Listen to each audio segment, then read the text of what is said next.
So I'm with a friend of mine who is on a Ninja 250. Now, I honestly never really believed that a 250 was a really good starter bike, because I always figured they were just kind of too small.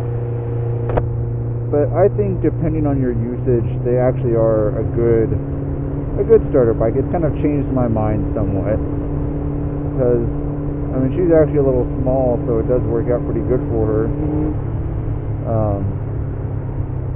But if you're not going to be doing a hell of a lot of highway driving, or if it's important for you to, have something that you can split easily with, and is cheap and really good on gas and things like that, it's a really good setup.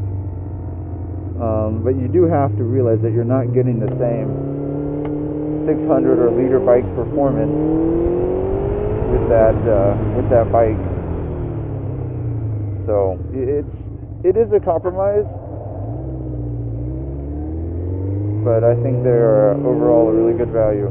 Like, we were working on building her a little crash cage, because she wants one, and I happen to be able to do that stuff. So we're kind of learning how to do it ourselves, because the way they hung the frame, there's only like 2 mounting points, and it's frame and then engine, but there's nothing actually underneath the engine. So it kind of cuts down your options as far as where you can bolt to. We were working on figuring out all that business out. So it's a process, but we're figuring it out. But I mean, she's got a nice, good, cheap bike to start on. It wasn't a lot to buy. It's not a lot to insure. The gas is pretty cheap. I mean, all in all, that's a damn good system. You can't really complain a hell of a lot too much about that. So, and there she is. Look at it, America. America. What?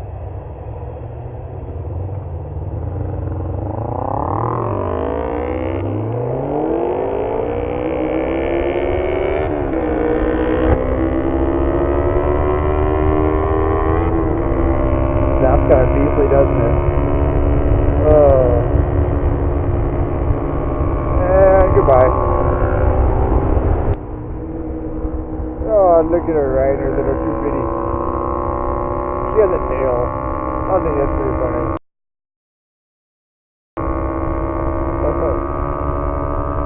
Look at her little tail.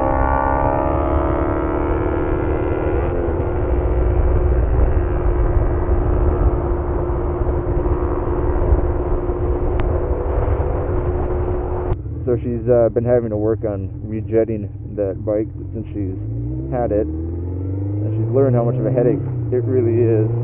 I don't know if this is a road. Is this a road? Oh fuck.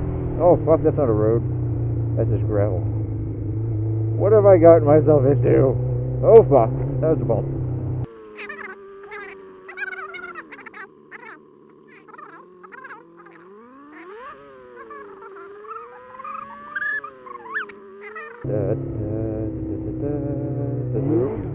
Whoa!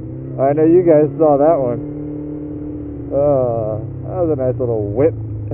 So she decided that she wanted to work on it. When I first met her, she had a new Growler can on it, which sounds pretty beastly if I'm honest.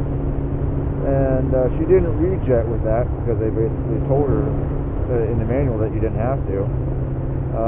And then she wanted to put an air intake on it, so she bought a K&N, big roundy ovular box. And so of course she did have to rejet with that. And I think since that moment she's realized that it was a hell of a lot of work to rejet it. And she's not getting the same mileage that she used to. Shocker. So either way, it's a really good learning experience, and I hope she's enjoyed it and all that.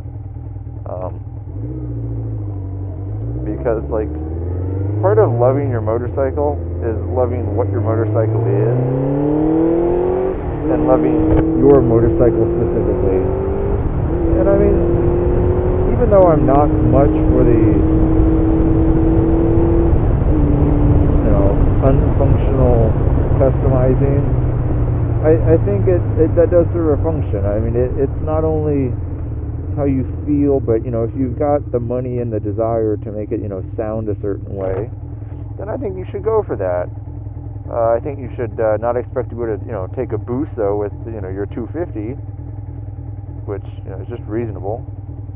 But I think other than that, you know, it's a good thing. Thank you for watching, and click that like and subscribe button. And yeah, if you want to hear me talk about something, send me a comment and all that. And if you're in the area and want to meet up and ride together, send me a comment or message and whatever. All right, talk to you later.